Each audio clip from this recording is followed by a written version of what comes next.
Assalamualaikum warahmatullahi wabarakatuh. Ketemu lagi dengan saya Dr. Bram Irfanda dari Irfanda Capital. Kali ini kita akan bahas lagi buku Margin of Safety karya Seth Andrew Klarman. Nah, Seth Klarman ini adalah orang disebut Oracle of Boston, jadi digadang-gadang jadi menggantikan Oracle of Omaha, yaitu Warren Buffett. Tapi bedanya dengan Warren Buffett, Seth Klarman ini lebih bertipe kuantitatif, jadi seperti Benjamin Graham. Kalau Warren Buffett lebih seperti Carl Munger dan Philip Fisher. Sekarang kita ke bab kedua, part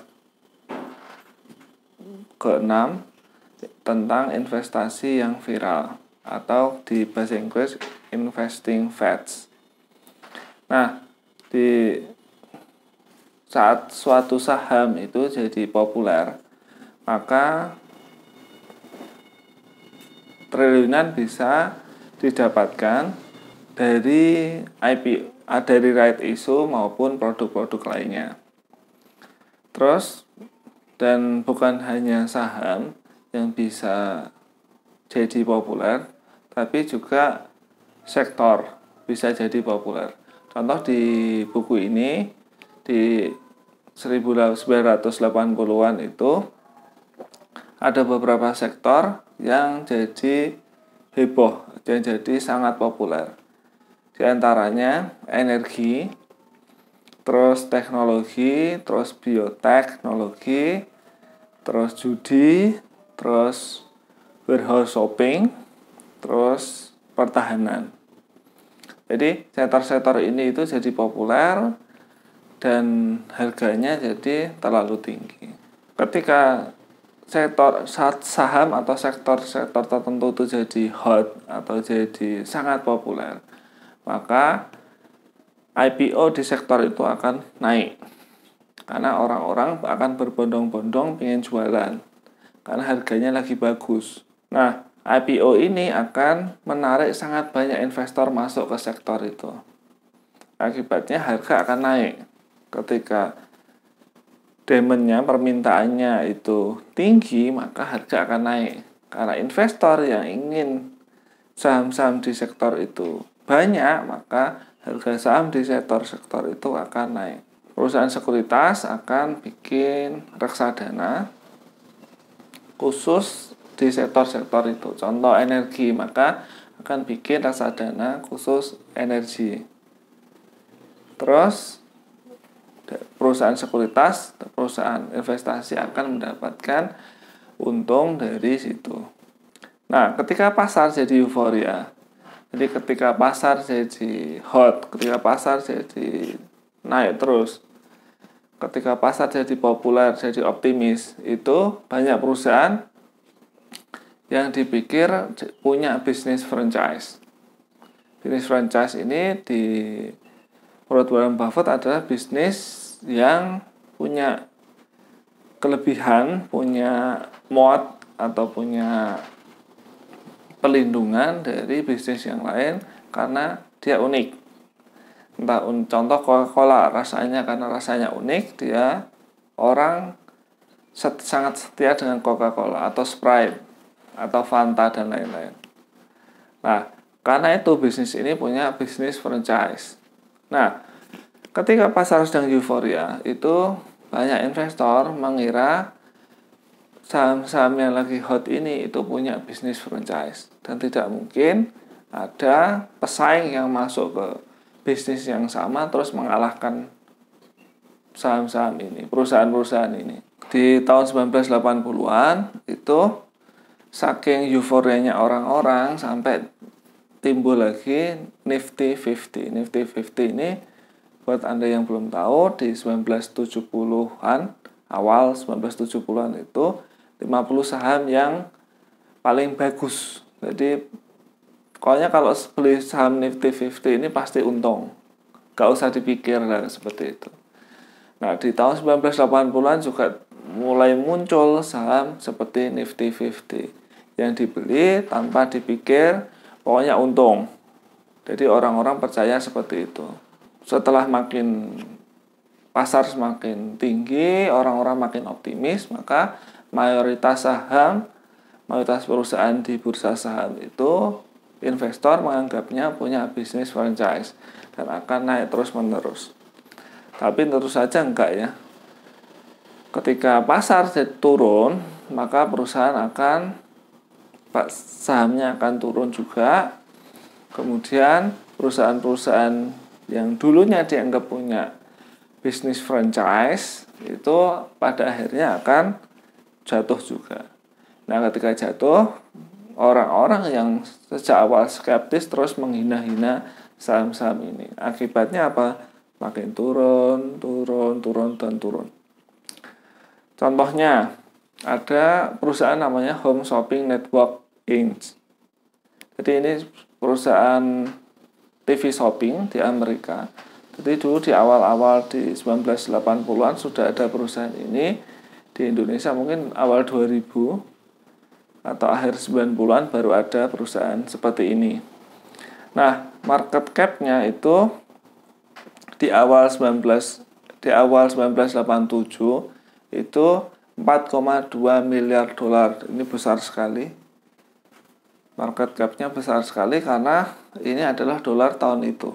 Kemudian ketika habis crash itu di tahun 1990 itu jadi di bawah 10% dari angka tertingginya. Jadi cuma di bawah 400 juta dolar. Nah, kemana 90% valuasi ini?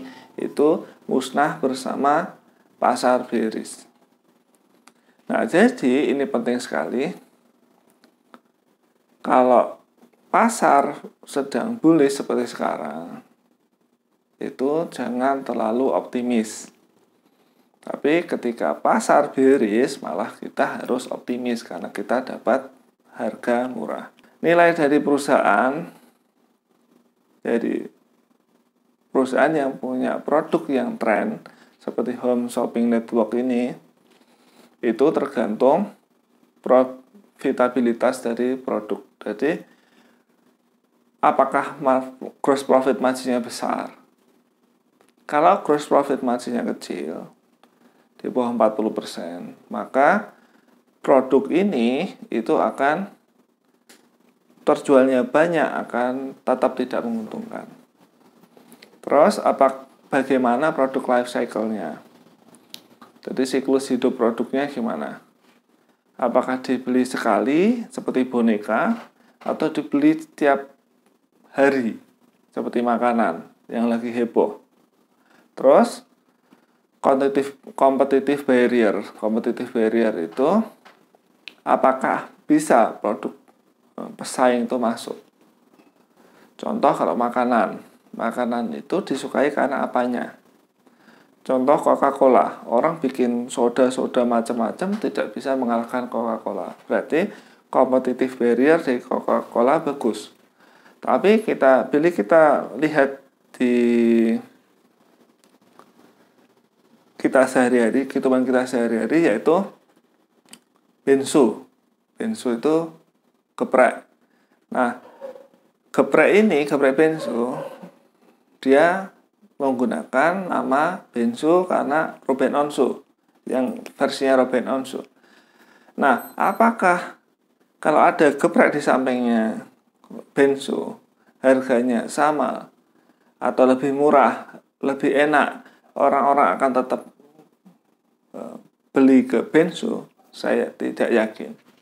Nah, berarti bisnis geprek bensu ini tidak kuat secara competitive barrier. Jadi mudah sekali di-copy, ditiru, mudah sekali